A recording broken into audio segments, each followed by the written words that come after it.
ये भूल जाता है। आधी बात याद रहती है और आधी बात छोड़ देते हैं। बहुत सूक्ष्म संकल्पों के रूप में पहले सुस्ती प्रवेश करती है, इसके बाद फिर बड़ा रूप ले लेती है। वैराग्य एक ऐसी चीज है जो कोई भी चीज को सहज त्याग किया जा सकता है। जब तक वैराग्य वृत्ति अंदर से नहीं है तब तक हम कहीं ना कहीं बंधे हुए हैं, कई बंधन बंधे हुए हैं। प्रवृत्ति को हम समझते हैं इसके बिना कैसे चलेगा, मैं नहीं होऊंगा तो कैसे चलेगा, या ये नहीं होगी तो कैसे चलेगा। कई ऐसे संकल्प चलते हैं प्रवृत्ति में जो बंधन बांध देते हैं। परमात्मा चाहते हैं कि सबके साथ निभाओ, लेकिन वृत्तियों से परे रहो। पर वृत्ति, जब वृत्तियों से परे रहोगे, वैराग्य वृत्ति रहेगी। ये हम सब खेल खेलने वाले पाठधारी पाठ बजा रहे हैं, जिसका जितना समय पाठ है वो बजाए, जब पाठ पूरा होगा तो चोला छोड़ेगा। तो ये अंदर की वृत्तियों में वैराग्य चाहिए ताकि कहीं भी अटैचमेंट न रहे। प्रवृत्ति में पाठ बजाते हुए डिटैच रहे, बंधन न बने, उसकी एक बहुत अच्छी विधि है वैराग्य वृत्ति। बिल्कुल भाई साहब, मतलब ये बहुत सारे हम आज जो हमारे सुस्ती के संकल्प है उसके बारे में हम विचार कर रहे हैं, और परमात्मा कहते हैं कि यदि ये विचार हमारे बढ़ते रहते हैं तो इसका बहुत ही बड़ा रूप भी आ सकता है आगे चलकर। और परमात्मा कहते हैं कि अगर उसी समय उसको निकाल दें तो ज़्यादा सामना ना करना पड़े। तो अब चेक करना है कि तीव्र पुरुषार्थी बनने में, वह हाई जंप देने में किस रूप में माया सुस्त बनाती है। माया का जो बाहरी रूप है उनको तो चेक करते हो, लेकिन इस रूप को चेक करना है। तो सब बहुत सारे रूप हैं, ये अनेक प्रकार के संकल्प हैं। बाह्य रूप से तो दिखाई देता है भाई ये विकार आ गया, ये बुराई आ गई, बाह्य रूप से तो हम माया को जल्दी परख लेते हैं। लेकिन संकल्पों में जो वार कर रही है, किसी कमजोरी को देखा, किसी के विचारों को देखा, किसी के पुरुषार्थ को देखा, और देख करके देखो इतने समय से योग कर रहे हैं, इतने समय से इतनी सेवाएं कर रहे हैं, इनमें भी तो ये संस्कार है, इन्होंने भी अभी कहाँ तक विजय पाई है। बिल्कुल। तो हम किसी की कमजोरी को भी अगर देख रहे हैं तो ये हमारी सुस्ती है जी, हमारे कमजोर संकल्प हैं। परमात्मा कहता है आपको किसी को भी नहीं देखना है, अपनी घोड़ तो नशा चढ़े जी, अपना चिंतन करके, अपनी चेकिंग करके अपने को परिवर्तन करो, नहीं तो ये माया सूक्ष्म रूप में अंदर ही अंदर बड़े रूप में आ जाएगी। किसी भी कमजोरी को, किसी कमजोर के पुरुषार्थ को देख करके आप कमजोर हो जाएंगे। तो इसलिए कभी भी कोई को देखने की जरूरत नहीं है।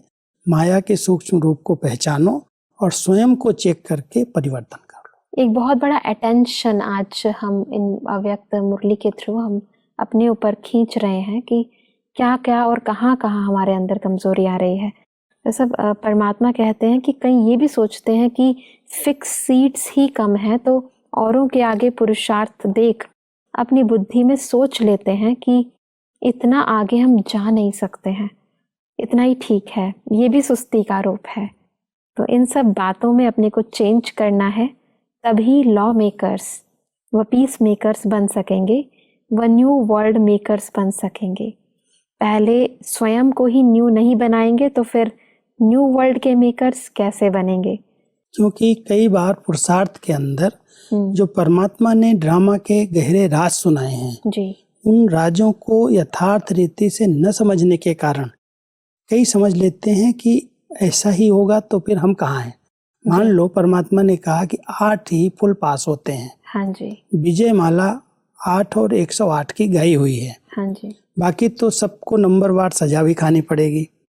अभी नए नए पुरुषार्थी बच्चे ये बात अगर सोच लें कि जब 8 ही पास होंगे, और इतने समय से पुरुषार्थ करने वाले जो 40 साल 50 साल 60 साल से पुरुषार्थ कर रहे हैं, उनका नंबर आएगा या मेरा आएगा। लेकिन परमात्मा कहते हैं बच्चे लास्ट सो फास्ट, कोई भी आत्मा अभी तक भी फिक्स सीट नहीं हुई है, आगे जा सकती है। बिल्कुल। तो सुस्ती के संकल्प नहीं करो। हम भी बन सकते हैं, रेस करो।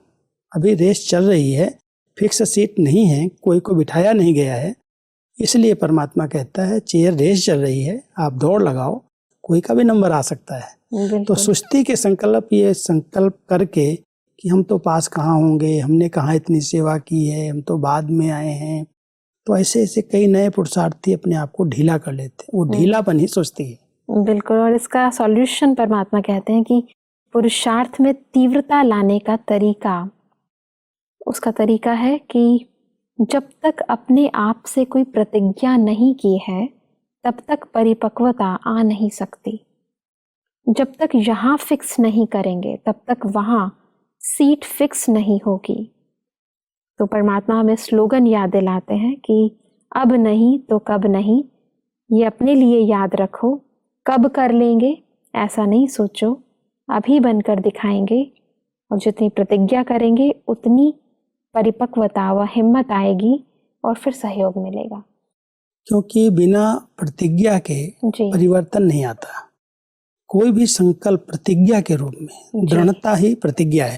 जी जो संकल्प हम करें उसके लिए कुछ सहन करना पड़ेगा, कुछ सामना करना पड़ेगा, कुछ त्याग करना पड़ेगा। लेकिन प्रतिज्ञा अगर कर ली तो कुछ भी करना पड़े। तो जब हम प्रतिज्ञा के रूप में कोई संकल्प करते हैं दृढ़ता का, तो परिपक्व माना मजबूत बनते जाते हैं। जी और मजबूत बन जाएंगे तो सीट मिल जाएगी। इसलिए परमात्मा कहता है बच्चे, फिक्स सीट पर कोई बैठ नहीं गया है, आप रेस करो। जी रेस करोगे तो नंबर आगे आ सकते हो। बिल्कुल भाई साहब, और इसीलिए शायद भक्ति मार्ग में भी इसकी यादगारें हैं कि हम परमात्मा को प्रसन्न करने के लिए, उनसे प्राप्ति करने के लिए, या अपने अंदर के विकारों को, विकारी वृत्तियों या असुरों के रूप में जो दिखाया है उसको दूर भगाने के लिए हम परमात्मा का व्रत रखते हैं, कोई उपवास करते हैं, तो उससे हमें वो प्राप्ति हो जाती है और वो सब चीज़ें जो दुर्गुण होते हैं, जो आसुरी शक्तियाँ होती हैं, उनका विनाश हो जाता है।